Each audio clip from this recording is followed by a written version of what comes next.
Well, I think the single most important thing is the transmission, proliferation, and growth of Yiddish in young people.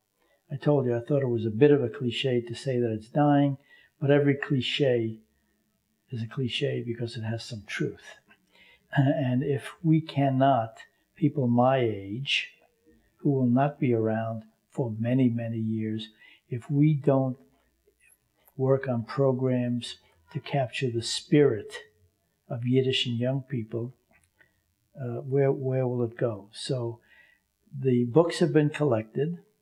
There really are no more books to collect. The digitalization is a wonderful legacy that ensures permanence. We don't have to worry about an air-conditioned, temperature-controlled warehouse. It's in the clouds. It's in the Luft.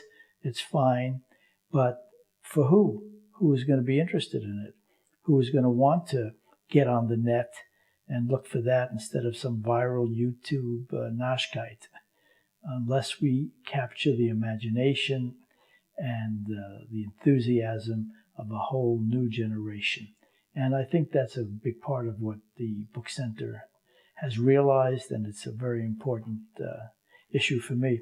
In our group, San Diego, that's what I've been lobbying for, is to try to reach out.